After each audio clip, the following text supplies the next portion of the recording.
맞아요. 누가 뭐라 해도 난 나야. 누가 뭐라 해도 난 나야. 난 큰이 아내가 되고 싶어. 안녕하세요. 율리아 사상입니다. 노래 잘 듣고 왔나요, 여러분? 갑자기 노래가 나와서 조금 당황한 친구들도 있었을 것 같은데, 있지의 이 원업이라는 노래에 나오는 요런 가사들, 어떤 것들이 있을까? 요런 부분, 그리고 요런 부분, 요런 부분, 요런 부분.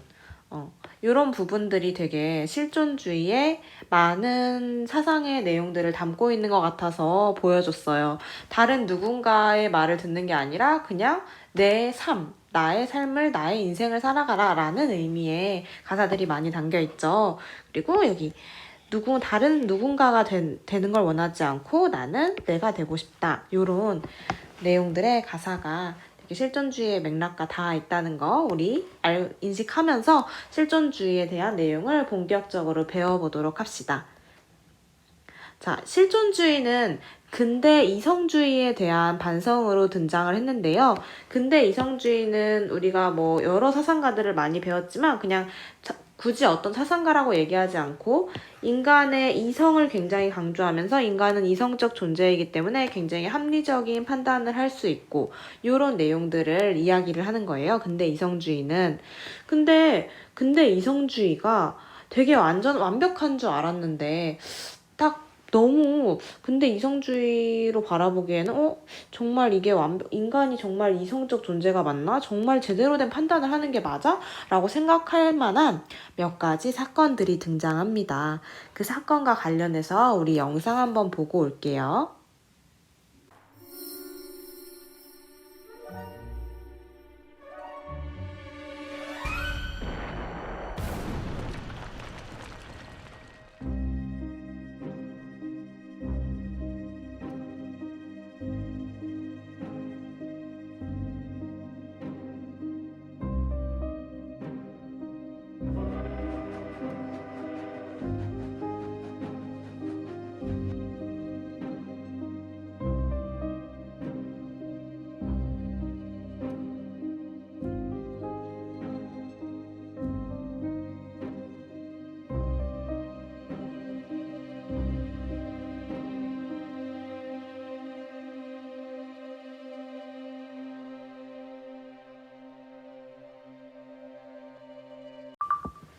여러분, 영상 잘 보고 왔나요?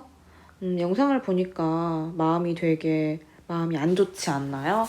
저는 그런데 분명 이성을 활용해서 근데 과학기술이 엄청 발전한 건 맞아요. 과학기술이 많이 발전을 했고 그래서 실질적으로 인간의 삶도 물질적으로 되게 풍요로워졌고 그리고 되게 편리한 한 삶을 살아갈 수 있게 된 건 맞지만 이런 과학기술이 정말 좋은 방향, 선한 방향으로만 쓰였냐는 거죠. 방금 영상에서도 여러분들이 봤다시피 선한 방향으로만 쓰였나요? 아니죠.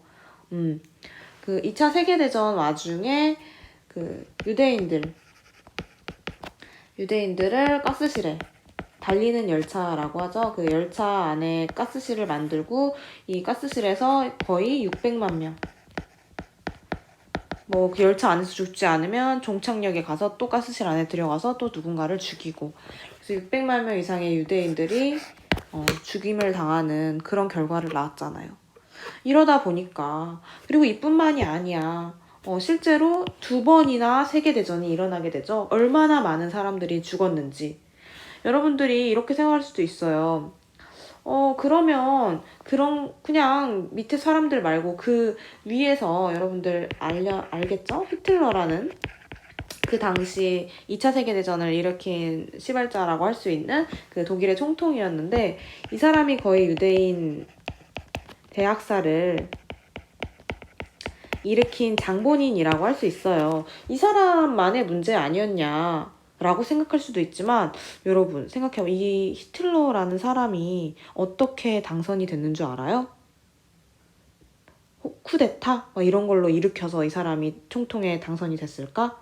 아니야. 당선이 됐다는 말은 사람들이 민주적인 방식으로 선거를 통해서 이 사람을 뽑았다는 건데 그러면 이 독일인들이 전부 다 합리적이고 이성적인 판단을 해서 선거를 통해서 이 사람을 뽑았을 텐데 그럼 이 독일인들은 뭐 합리적이지 않은 사람들이야? 그거 아니란 말이야. 이 사람들도 당연히 합리적으로 이성적으로 히틀러가 돼야 될 것 같은데 라는 생각으로 뽑았는데 이런 히틀러가 2차 세계대전도 일으키고 아까 그런 유대인 대학살과 같은 사건도 일으키고 그리고 독일인들도 따르고 이제 이러니까 사람들이 이상한 거야.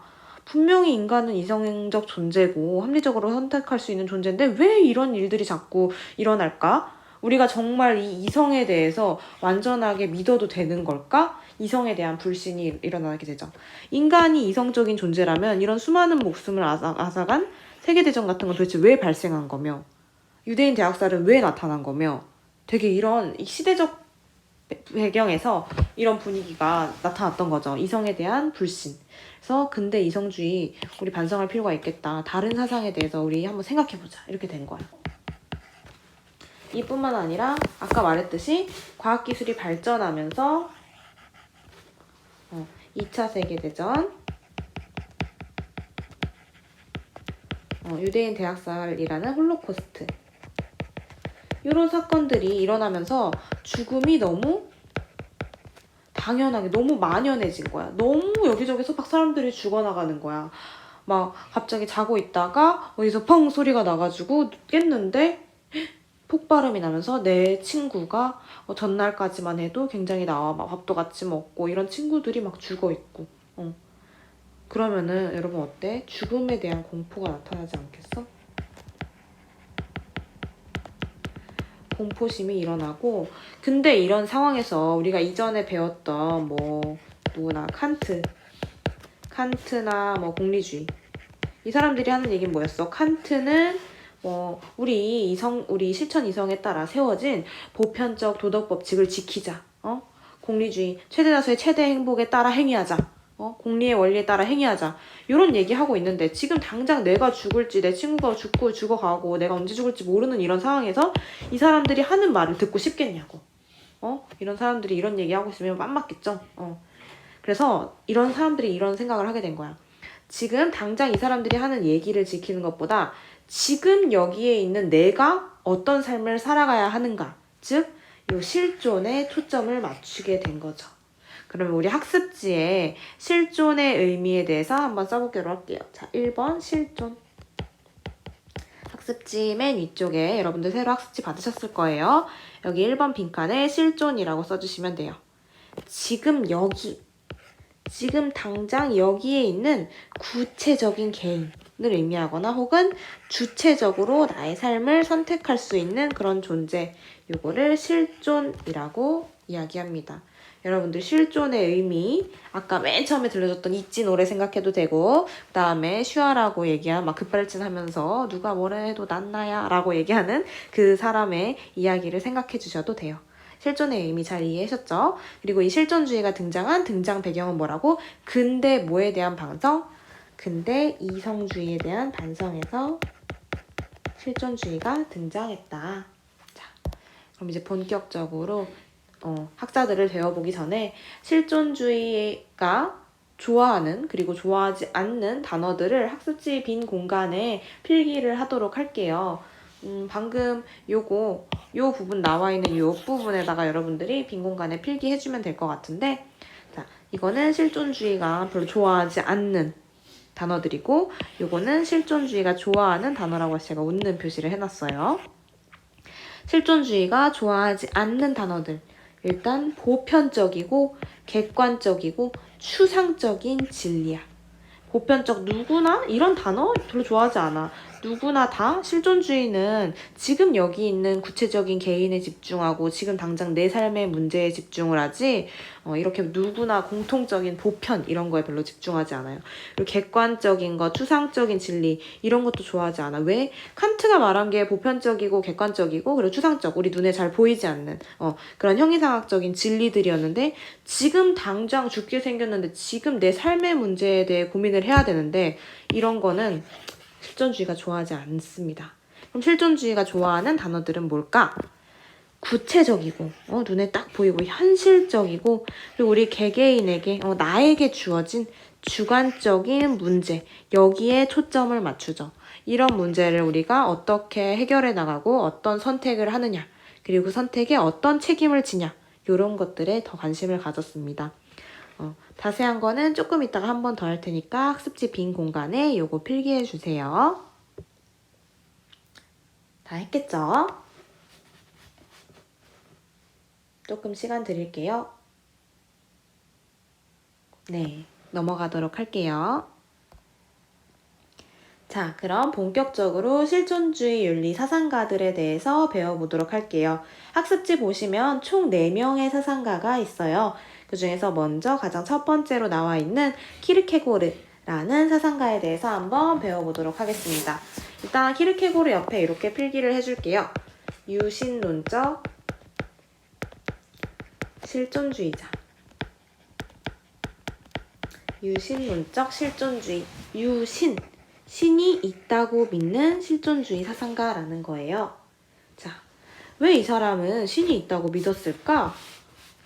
그걸 알기 전에 이 사람의 가풍에 대해서 한번 알아보도록 할게요. 이 키르케고르의 아버지는 되게 신앙심이 깊은 사람이었대요. 엄청 높은 신앙심이 깊은 사람이었는데 이 아버지가 되게 젊은 시절에 되게 가난하고 힘들게 살았나 봐. 그러니까 신앙심이 높아서 높은데도 왜 나는 신이 나를 이렇게 뭐 힘들게 살게 하냐 하면서 신을 원망했대요. 근데 나중에 후에 좀 시간이 지나서 되게 부유하게 살게 된 거야. 어떤 뭐 사업이 성공했는지 어쨌는지 모르지만 부유한 삶을 살게 되었는데 너무 신앙심이 깊어서 자기가 이렇게 신을 원망했는데 부유한 삶을 살게 되다니 뭔가 나에게 이거는 신이 나한테 벌을 내린 거 아닐까? 자신이 평화롭고 부유하게 살게 됐는데도 되게 자기가 신을 원망한 적이 있기 때문에 신이 나한테 뭔가 벌을 내리려고 그러나 보다 이렇게 생각을 했었대요. 이 정도로 깊은 신앙심을 갖고 있었던 키르케고르의 아버지를 생각해보고, 그리고 키르케고르의 아버지와 어머니는 결혼 전에 키르케고르의 형, 줄일게요. 키르케고르의 형을 이제 출산을 했대요. 임신을 하고 출산을 한 거죠. 그래서 키르케고르는 근데 이 사실을 알고 있었던 거야. 결혼 전에 형을 임신하고 출산했다. 이게 뭐 지금에야 뭐 그럴 수도 있지라고 생각되는 면도 있지만 이 신앙심이 너무 깊었기 때문에 키르케고르는 이게 어머니와 아버지의 죄라고 생각해요. 죄악을 지었다. 나는 이런 죄악을 지닌 부모의 자녀이다. 나는 죄악을 지닌 부모의 자녀라고 되게 얘도 깊게, 키르케고르도 엄청 신앙심이 깊었던 거죠. 이런 생각을 지니면서 자라났다. 그래서 여러분들에게 키르케고르의 이런 신을 믿는 이런 관점을 알려주기 위해서 이렇게 깊게, 사실 중요한 내용은 아닌데 키르케고르의 배경을 한번 소개해 봤어요. 그러면 이 배경을 제가 얘기한 이유가 있겠죠? 조금 이따가 설명할 건데 그 전에 먼저 키르케고르가 바라보는 실존이 무엇이냐에 대해서 한번 설명을 해보도록 할게요. 자, 키르케고르의 실존은 이것이냐 저것이냐를 선택해야 하는 구체적 상황에 처한 개인인데, 사실 아까 처음에 배웠던 우리 실존의 의미랑 크게 다르지 않아. 근데 이것이냐 저것이냐가 이제 키르케고르가 강조했던 문구이기도 하고, 사실 이 문구는 성서에 나오는 문구인데요. 성경에 나오는 문구인데 왜 안 나올까요? 어머, 이거 잘 안 보이는데 제가 잠깐 나갔다가 들어올게요. 다시. 지우개가 없을라나?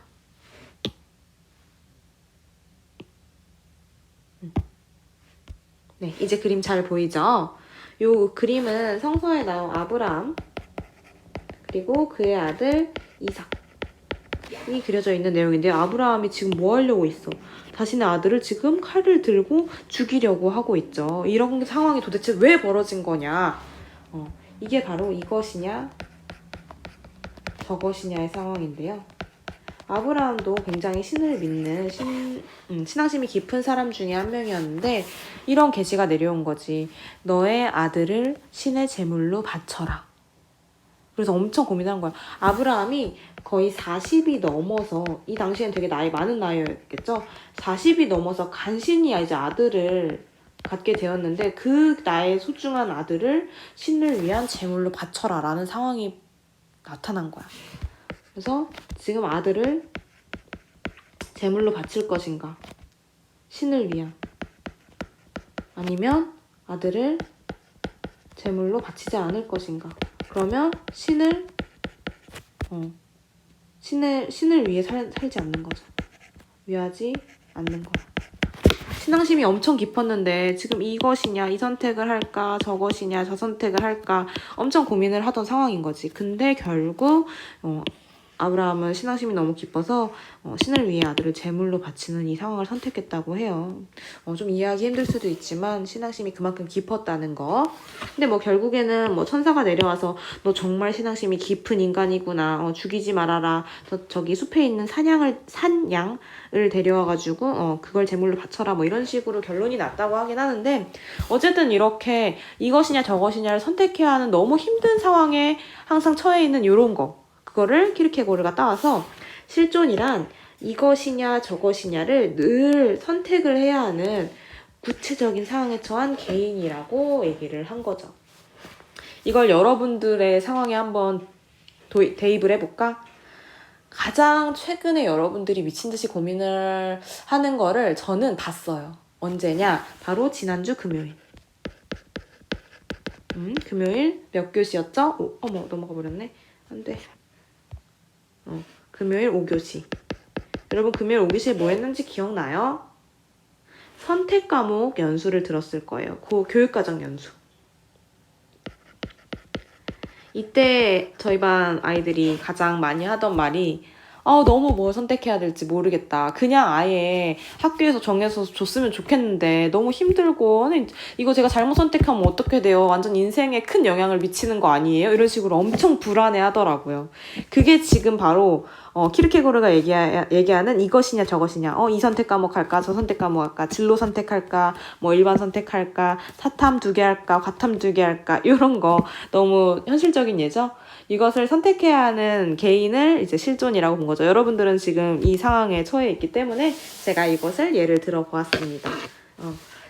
여러분들도 뭘 선택할지 계속 어떤 상황에 처해 있는 개인이죠. 이제 키르케고의 실존은 여러분들이 완벽하게 이해했을 거라 믿고 다음으로 넘어가 볼게요. 여러분들이 아까 불안하다고 했잖아요.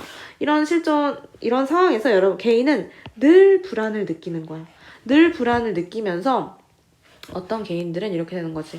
그냥 내가 안 하고 학교에서 그냥 다 정해줬으면 좋겠다라고 생각했잖아요. 이게 바로 자신의 주체적인 결정을 회피하는 거야. 키르케고르는 이런 걸 바로 죽음에 이르는 병, 바로 절망이라고 얘기를 해요. 그래서 절망은 죽음에 이르는 병이다 라고 얘기를 하는데, 이런 상황에 있으면 될까 안 될까? 안 되죠? 실존주의 사상가들은 모두 그렇지만 다 여기서 안 된다, 이런 상황에서 빠져나와서 참된 실존을 회복해야 한다, 주체적으로 선택해야 한다 라고 하는데요. 여기서 실존의 3단계를 제시합니다. 먼저 4번은 심미적 실존 단계. 먼저 빈칸부터 채울게요. 5번은 윤리적 실존 단계. 6번은 종교적 실존 단계인데요. 여기 제가 표를 넣어놨어요. 표를 조금 확대해서 이 1단계, 2단계, 3단계가 어떻게 전개되는지 한번 볼게요. 실존의 3단계, 요 아래서부터 보시면 돼요. 먼저 첫 번째는 심미적 실존의 단계인데요. 인간은 여기서부터 시작한다는 거야. 이 심미적 실존의 단계는 심미, 감각적인 쾌락을 추구하는 단계예요. 인간은 근데 생각해봐. 여러분들 감각적 쾌락 어떤 예를 들 수 있을까? 떡볶이. 갑자기 제가 또 떡볶이가 먹고 싶어가지고, 요즘 배떡이 그렇게 유명하다는데 저는 안 먹어봤어요. 배떡이라는 그 가게가 있는 거죠? 무슨 뭐길래 배떡인 거지? 그것까진 모르겠네. 이름을 모르겠어요. 여러분들 알면 알려주세요. 먹어봤나요? 배떡에 로제 떡볶이가 엄청 맛있다 그러던데 아무튼 또 딴소리로 흘러갔는데 저는 떡볶이를 되게 좋아해요. 그런데 떡볶이 맛집이 이 대한민국에 얼마나 많겠어. 근데 나는 모든 떡볶이 맛집을 다 돌아보고 싶지만 그걸 할 수 있어 없어? 현실적으로 할 수 없단 말이야. 하지만 내 욕망은 엄청나지. 그래서 봐요 여러분. 인간의 욕심은 끝이 없고 인간의 욕망은 무한한데 우리 그거 다 채울 수 있어 없어? 없잖아. 그래서 여기서 허망함을 느끼고 여기서 벗어나야겠다라고 주체적인 결단을 내리게 됩니다. 다 채울 수 없으니까. 그래서 결국 윤리적 실존의 단계에 들어서게 돼. 윤리적 실존의 단계는 뭐냐면 보편적인 윤리, 우리 모두가 지켜야 하는 도덕 규범 같은 거 있죠? 그런 거를 지키면서 살아가는 단계예요. 근데 여러분 생각해봐. 여러분 또 이렇게 생각할 수 있어. 윤리화 사상이니까 윤리적 실존 단계가 최고 좋은 거 아니야? 근데 우리가 생각하긴 그럴 수 있지. 근데 지금 사상가의 입장에서 봐야죠. 아까 이 키르케고르는 유실론적 실존주의자였잖아.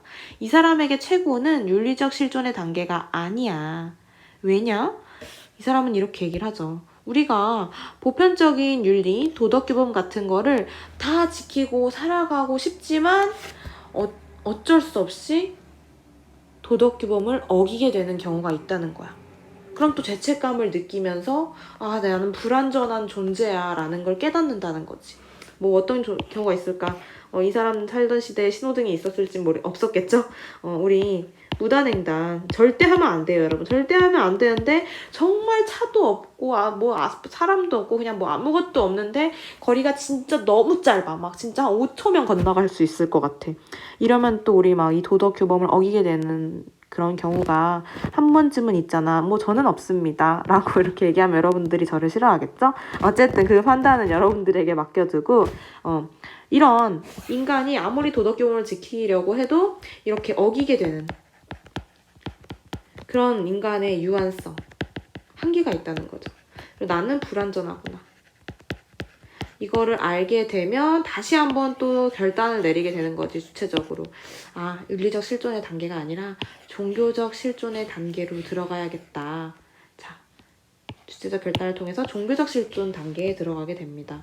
종교적 실존이란 건 아까 말했듯이 키르케고르는 유신론적 실존주의. 실존주의.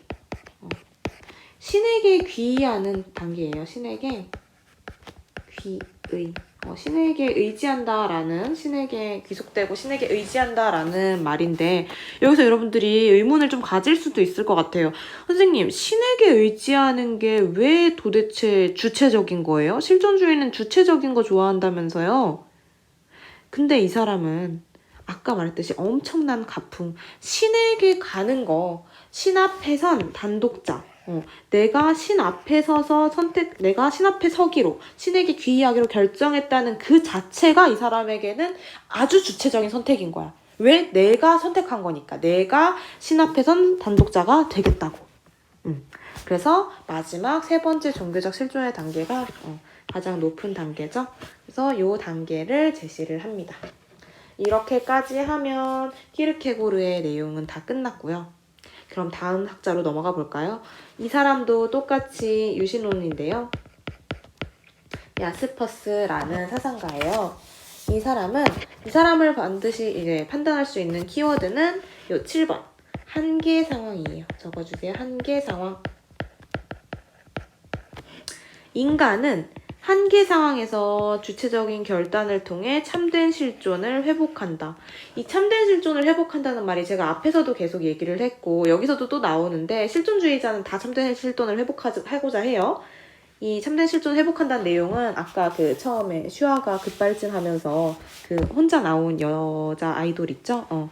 그분이 나오면서 누가 뭐라 해도 난나야. 나는 나의 인생을 살 거다. 요런 느낌이라고 생각해 주시면 돼요. 참된 실존의 회복이라는 내용은. 한계 상황이 뭐예요, 선생님? 한계 상황이란 건 여러분 필기 한번 해볼게요. 교과서에도 다 나와 있는데 여러분 교과서 꼭 읽어보세요. 교과서 읽어보지 않고 피를 보는 친구들이 있더라고요. 꼭 교과서 읽어보시고 한계 상황을 결코 피할 수 없는 상황. 예를 들어 뭐가 있을까? 인간이 절대 피할 수 없는 상황. 죽음과 같은 그런 상황이 있겠죠? 이런 상황, 죽음 혹은 고통 이런 상황들을 한계 상황이라고 합니다. 야스퍼스는 인간이 한계 상황을 딱 인지를 하게 되면 실존을 각성하게 된다라고 얘기를 해요. 내가 죽는다는 사실, 내가 죽음과 같은 한계 상황에 직면한다는 거, 그걸 아는 순간 자신의 유한성을 자각한다는 거죠. 스스로 깨닫는다는 거죠. 내가 내일 당장 죽는다라는 걸 알게 되면 여러분들 어떻게 될 것 같아? 내가 스스로 선택하려고 할 것이고, 그죠?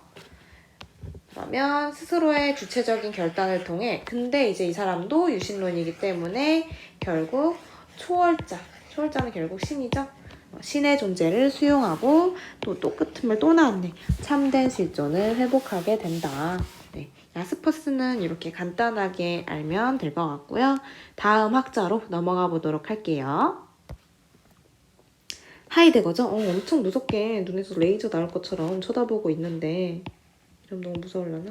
더 무서워졌네요. 어떡하지? 끌 수는 없어요. 또 그러면 다 지워지기 때문에 그냥 진도 나갈게요. 자, 하이데거는 조금 여러분들이 들어보지 못한 좀 새로운 단어들이 많이 등장을 하는데 여러분들이 너무 이거에 두려워하지 말고 하이데거라는 사상가를 알 수 있는 키워드구나. 이거 나오면은 하이데거네 라는 거 알려주는 좋은 단서구나 라고 생각해주면 좋을 것 같아요. 먼저 8번에 현존재라고 썼는데요. 이 현존재의 뜻을 한번 간단하게 적어볼게요. 지금 여기에 있음. 또 지금 여기를 되게 강조하네요. 지금 여기에 있음이라는 구체적인 시 공간에 한정되어 있는 인간의 모습을 현 존재라고 이야기를 합니다. 예시를 들어볼까요? 저로 예시를 들게요. 지금 일요일 밤에 거의 월요일로 넘어가기 직전에 일요일 밤에 어떤 강의를 실존주의 강의를 여러분을 위해 찍고 있는 나 지금 요런 게 이제 현존재겠죠. 굳이 금요일날 친구랑 약속이 있었는데 굳이 친구랑 안 놀고 금요일날 학교에서 찍었으면 좋았을 것을 일요일 밤까지 끌고 와가지고 게으르게 밀어가지고 지금 찍고 있어요. 여러분도 어때요? 인간답죠? 여러분도 다 그럴 거 아니야. 저는 게으름을 계획해요. 되게 이상한 것 같은데 내가 월요일날 여러분 수업이 있으니까 금요일날 찍는 게 가장 좋지만 일요일날도 찍을 수 있는데 일요일 낮에 찍었으면 더 좋았겠지만 일요일 밤에도 찍을 수 있으니까 일요일 밤까지 어떻게든 버텨보자 하면서 미루고 찍는 저의 모습. 여러분들이 보일 거예요. 저의 모습에서 게으름까지 계획하는. 하지만 저는 이렇게 생각해요. 물론 여러분들 자기합리화라고 생각할 수 있겠죠. 자기합리화 맞아요. 하지만 뭐 과제가 있으면 하기만 하면 되는 거 아닌가? 여러분 끝내기만 하면 되는 거 아니야? 안 하면 그거는 좀 문제가 생길 수 있지만 하기만 하면 되잖아. 이렇게 일요일 밤에 여러분들에게 변명을 하고 있는 저의 모습. 이 현존재, 지금 여기에 있음. 구체적인 시공간에 한정되어 있는 인간의 모습. 바로 저 같은 모습을 얘기하는 거죠. 이런 거를 현존재라고 하이데거의 용어로 얘기를 해요. 근데 이 현존재인 인간은 항상 죽음에 대해 되게 불안해하고 염려를 하게 된다는 거야. 그래서 인간이 9번 빈칸에 죽음이라고 적어주세요. 죽음에 이르는 존재임을 자기가 깨닫게 되면, 주체적으로 자각하게 되면, 스스로 깨닫게 되면 그때서야 또 여기 나와 있는 참된 실존을 회복하게 된다. 나의 인생은 내 거니까 나의 삶을 스스로 실현하게 된다 라고 얘기를 하고 있는데, 죽음에 이르는 존재를 주체적으로 자각한다는 걸 하이데거는 이렇게 얘기를 해요. 죽음으로의 선구. 죽음으로 나아가서 본다는 거야. 인간은 죽음에 이른다는 걸 자각하는 존재인데 왜 이걸 이렇게 강조를 하냐면 여러분들 생각해봐요. 만약에 내가 여러분들 내일 죽는다면 이미 생각해본 친구들도 있겠지만 여러분들 내일 당장 죽는다면 지금 뭐하고 있을까? 지금 이거 수업 듣고 있을까? 그럴 수도 있어. 지금 평범한 일상이 중요하다고 여기는 사람들도 있을 수 있거든. 아니면은 당장 내가 하고 싶었던 거, 오늘 수업 빠지고 내가 하고 싶었던 거 해야지. 가족들이랑 놀러 가야지. 이런 친구들도 있을 거고. 내일 당장 죽는다면, 내가 죽는다는 걸 인식한다면. 근데 여러분 여기서의 죽음은 인간은 누구나 죽는다. 인간은 언젠가 죽는다. 이런 되게 객관적인 지식으로서의 죽음은 아니고 자기가 죽는다는 걸 인지하는 거야. 내가 언제 죽는다라는 걸 언젠가는 죽는다라는 걸 주체적으로 자각하게 되면 그때서야 참된 실존을 회복하게 된다라는 게 하이데거의 입장이었습니다. 그럼 이제 마지막 사상가 배워보도록 할게요. 너무너무 중요한 사상가죠? 여기서부터 여러분들이 더 딱 집중을 해줘야 하는데 요 사르트르라는 사상가예요. 사실 이 사상가는 되게 여기 보일라나? 이 사상가가 약간 사시를 갖고 있어요. 그래서 막 모의고사나 이런 데 보면 이 사람의 사시인 게 되게 표현되고 그래서 사르트르라는 걸 그림만 봐도 알 수 있는 경우가 있긴 한데 좀 되게 그렇죠. 근데 되게 엄청 되게 차가운 유머를 갖고 되게 인기 있는 남성이었다고 하더라고요. 우리 이 사르트르 실존주의자에 대해서 한번 배워보도록 하겠습니다. 자, 요 사르트르는 앞에 키르케고르랑 야스퍼스는 유신론적 실존주의자였잖아요. 아까 하이데거는 근데 조금 입장이 애매해요. 무신론이라고 보는 입장도 있고 유신론이라고 뭐 반박하는 내용도 있다고 해서 하이데거는 너무 신경 쓰지 말고 키르케고르와 야스퍼스는 유신론적 실존주의자였는데 이 사르트르는 무신론이라는 건 신을 믿는다 안 믿는다? 안 믿는다. 무신론적 실존주의자입니다. 그러면 이 사르트르의 입장에 대해서 한번 배워보도록 할게요. 자, 사르트르의 가장 유명한 말인데요. 실존은 본질에 앞선다. 우리 실존은 지금 여기에 있는 뭐 구체적인 개인, 주체적 존재 너무 많이 했죠. 지금 한 3-4번 반복한 것 같은데 실존이란 단어는 알겠어. 느낌도 알겠어. 단어 정확히 모르겠으면 아까 제가 있지 노래 들려준 거, 슈아 보여준 거 그거 생각하면 돼요. 근데 본질이란 단어는 또 뭐야? 본질이 뭐길래 실존이 본질에 앞선다는 거야? 한번 알아보도록 할게요. 일단 써볼까? 학습지에 채워볼까? 실존은 본질에 앞선다. 똑같이 10번이죠? 여기도 본질. 인간은 신에 의해 미리 정해진 목적이나 본질이 없이 먼저 실존한다는데 본질이라는 단어를 알아보도록 할게요. 자, 본질이란 건 어떤 것이 존재하는 이유나 목적이에요. 여러분들 요거 필기해주세요. 어떤 것이 존재하는 이유나 목적. 됐을까요? 어떤 것이 존재하는 이유나 목적. 자, 여기 되게 많은 그림들을 갖다 왔는데 이 그림 다 뭐예요, 여러분? 의자죠? 자, 여러분, 의자는 왜 만들어진 거야, 도대체? 그치? 누군가가 앉으려고, 편안하게 쉬려고 만들어진 거잖아. 그렇게 앉게 하는 거, 쉬게 하는 거, 이런 게 이 의자의 존재 이유와 목적이죠. 그게 바로 본질이야. 의자의 본질은 누군가 사람을 앉게 하거나 쉬게 하려는 것. 그게 의자의 본질인 거예요. 그럼 생각해보자. 그렇다면 인간의 본질은 뭘까? 어떤 것이 존재하는 이유나 목적이 본질이라고 그랬는데 인간이 존재하는 이유나 목적은 뭘까? 있나? 여러분들의 본질은 뭐예요? 나 개인 말고 여러분 인간 전체의 본질은 도대체 뭘까? 사르트르는 인간 본질이 정해져 있지 않다고 얘기를 합니다. 인간 본질 없다. 정해져 있지 않다. 인간이 존재하는 이유나 목적 같은 거는 없다는 거야. 그런 게 정해져 있으면 우리 그대로 살아가야 되잖아. 근데 여러분 생각해봐. 여러분들 지금 다 똑같아요? 여러분들 뭐 누군가는 뭐 기자가 되고 싶어 할 수도 있고 누구는 PD가 되고 싶어 할 수도 있고 누구는 배우가 되고 싶어 할 수도 있고 누구는 뭐 교사가 되고 싶어 할 수도 있고 다 다양하잖아. 본질이 정해져 있어요? 아니야. 내가 내 삶을 선택해서 만들어가는 거잖아. 주체적으로. 그래서 사르트르는 인간은 먼저 실존한다고 얘기를 해요. 여기 이렇게 화가 나가지고 이걸 막 밟는 이 친구들도 이걸 밟으려고 태어난 거겠어? 아니지. 그냥 이 상황인 거잖아. 먹으려고 태어난 거겠어? 아니지. 먹고 있는 거지. 화내려고 태어난 거겠어? 아니야. 지금 화내고 있는 거야. 인간은 먼저 본질이 있는 게 아니고 먼저 실존한다고 얘기를 해요. 그래서 사르트르는 인간은 신에 의해 무신론이잖아. 그래서 신 믿지도 않는데 신에 의해 미리 정해진 목적이나 본질은 없고 먼저 실존한다 라고 얘기하면서 실존이 본질에 앞선다. 실존이 먼저다 라고 이야기를 하는 겁니다. 이해됐죠?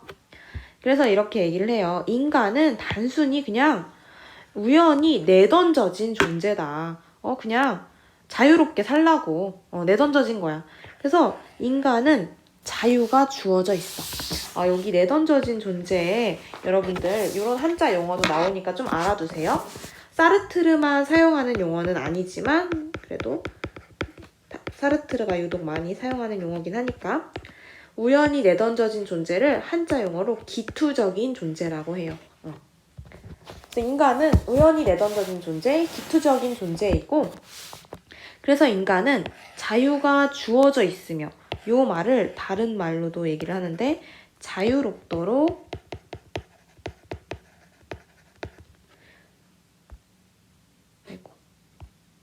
운명 지어져 있다. 이렇게 이야기를 합니다. 이런 자유로운 상황에서 인간은 주체적인 선택 그리고 결단을 통해서 자신의 삶을 스스로 만들어 나가고 그리고 그 결과에 대해 책임을 져야 된다는 거야. 내가 선택했잖아. 그럼 내가 선택한 거에 대해서 내가 책임져야지. 누가 책임져? 그런 의미예요, 여러분. 쉽게 생각하면. 예를 들어 뭐 어떤 여러분들이 좀 어려울 수 있으니까 예를 들어볼까? 여러분들이 뭐 고등학교 올라올 때도 결정을 했겠죠. 내가 뭐 검단고에 올 것인지 아니면 근처에 뭐가 어떤 고등학교가 있을까요? 백석이 있으려나? 여러분도 백석고 선택 가능했으려나?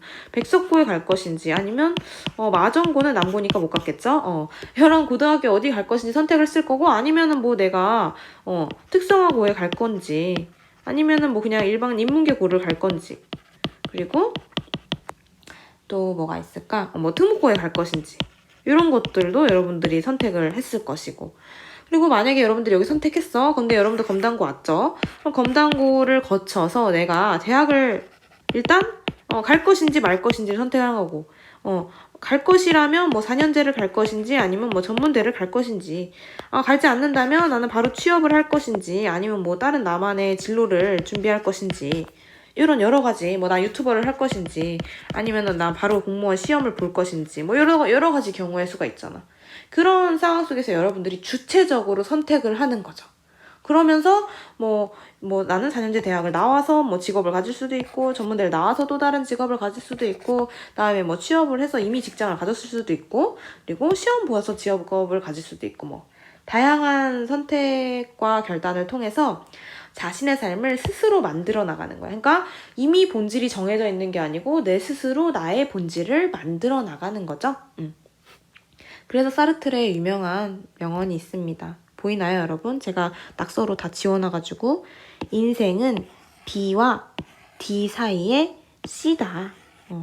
태어남, birth와 죽음, death 사이에 항상 선택을 하면서 살아가는 존재다. 그런 게 인생이다. 되게 멋지지 않아요? 사르트르의 되게 유명한 말인데 요걸로 무한도전 뭐 예능도 어떤 화가 만들어졌었던데 여러분들은 모르겠죠. 또 옛날 예능이니까. 근데 요즘에 또 많이 본다고 하더라고요. 어쨌든 요런 인생은 B와 D 사이의 C다. 사르트르의 유명한 명언을 명언을 통해서 실존주의 사상가 4명은 마치도록 하고요. 마지막 실존주의의 현대적 의 읽어보면서 진짜로 끝낼게요. 자, 한계점. 인간의 개별성을 강조한 건 좋지. 근데 너무 인간의 개성이나 인간 개개인에만 초점을 맞추면서 누구나 지켜야 되는 보편적인 도덕 규범을 아예 부정할 우려가 좀 있다. 아예 부정한다는 건 아닌데 그걸 부정할 좀 걱정이 된다. 부정할 것 같아서 이런 게 한계점이고 시사점.